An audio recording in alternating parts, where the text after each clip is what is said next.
ડભોઈની આંગણવાડી બહેનો દ્વારા સરદાર બાગથી વિવિધ માંગણીઓને લઈને કાઢી રેલી સૂત્રોચ્ચાર સાથે ડભોઈ નગરમાં યોજાઈ રેલી સેવા સદન ખાતે પહોંચી મામલતદારને આવેદનપત્ર આપ્યું। આંગણવાડી વર્કર હેલ્પર અને ગુજરાત આંગણવાડી કર્મચારી સંગઠન દ્વારા પ્રાંત કચેરી ખાતે આપ્યું આવેદનપત્ર। આંગણવાડી વર્કર હેલ્પરનો વર્ગ 3-4ના કર્મચારી તરીકે સમાવેશ કરવાની માંગ, વિવિધ પડતર પ્રશ્નો સહિત કર્મચારીઓની હિત અંગેના ચુકાદાનું નિરાકરણ લાવવાની કરી રજૂઆત।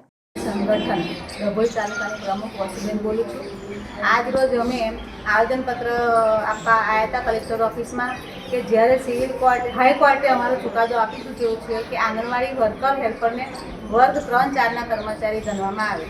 એના માટે અમે સરકારને અપીલ કરવાની છે કે હવે આ ચુકાદો હાઈકોર્ટે તો આપી દીધો છે, હવે સરકારને અમારે કહેવું છે કે તમે આ ચુકાદો જલ્દી એનો 6 મહિનાની અંદર એનું રિઝલ્ટ અમને લાવીને આપી દે। એટલા માટે અમે આવેદનપત્ર આપવા માટે આજે આવેલ છે।